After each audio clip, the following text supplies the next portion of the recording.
آپ کو گھر بھی ملے گا، گاڑی بھی ملے گی، حرم بھی جاؤ گے اور قلم بھی چلے گا، سب کچھ ہوگا۔ اگر 40ویں دن آپ حرم میں نہ ہوئے تو درخواست آنا درخواست سے تم جھوٹے ہو،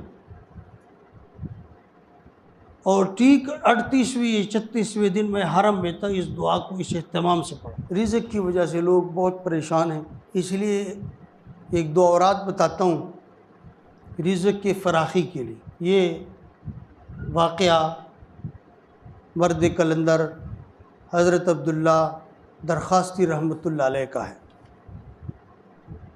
اکوڑا خٹک تشریف لے گئے تھے تو مولانا عبدالقیوم حقانی صاحب ان کے ساتھ گھومتے رہے۔ مولانا عبدالحق رحمۃ اللہ علیہ کی زندگی میں نے دارالعلوم حقانیہ کا وزٹ کروایا، میری اردو ان کو پسند آئی۔ عبدالقیوم حقانی صاحب نے فرمایا کہ میری اردو ان کو پسند آئی، تو فرمانے لگے کہ میں آپ کے گھر میں ساتھ چلتا ہوں۔ میں نے کہا سعادت ہے، میں کام سے مدرس ہوں اور حضرت درخواستی میرے گھر جا رہے ہیں، اس سے بڑی بات کیا ہو۔ تو انہوں نے کہا عبدالقیوم آپ کو اپنا گھر چاہیے؟ میں نے کہا جی۔ آپ کو گاڑی چاہیے؟ میں نے کہا جی۔ حضرت درخواستی نے فرمایا آپ چاہتے ہو کہ آپ کا قلم چلے؟ میں نے کہا جی۔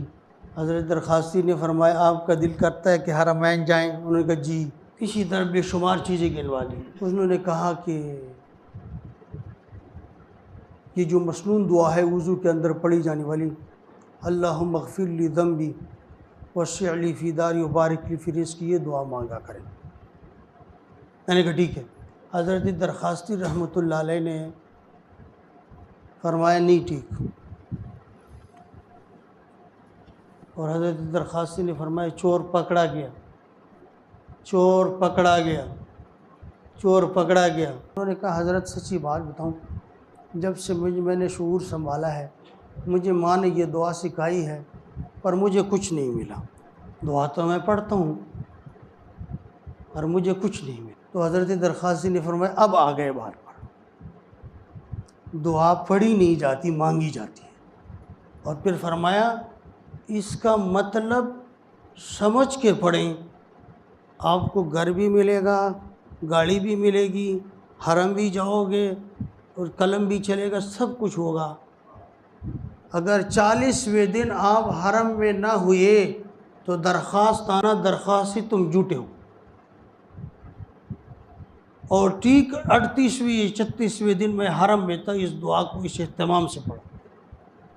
پھر ہمارے ایک شاگرد نے اہتمام کیا، وہ اسی سال حج پہ چلا گیا، اور اس فقیر نے پھر اہتمام کیا، پھر اس کو بھی اللہ نے حج کیا، بولا کہ میرے پاس پیسے نہیں تھے، اللہ کی طرف سے کوئی مدد آئی۔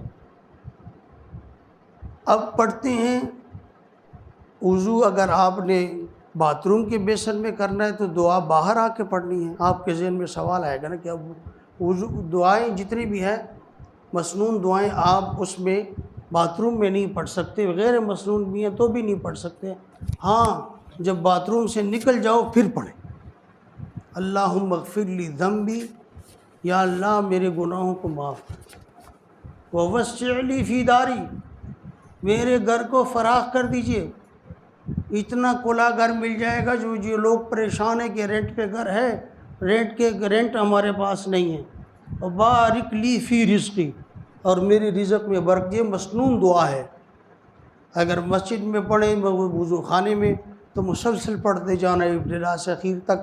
اگر کہیں باتھ روم کے بیسن میں وضو بنانا ہو تو پھر باتھ روم سے باہر آ کر آپ نے یہ دعا پڑھنی ہے، اللہم اغفر لی ذنبی ووسع لی فی داری وبارک لی فی رزقی۔ یہ نماز حنفی میں بھی ہے، رزق سے بھی مالا مال ہو جائیں گے، گھر بھی مل جائے گا، حرم بھی چلے جاؤ گے، مشکلات بھی حل ہو جائیں گے۔ ویڈیو کے نیچے سبسکرائب کے بٹن پہ کلک کریں، بیل کے آئیکن پہ کلک کیجئے تاکہ ہر نئی ویڈیو کی نوٹیفیکیشن آپ کو مل جائے۔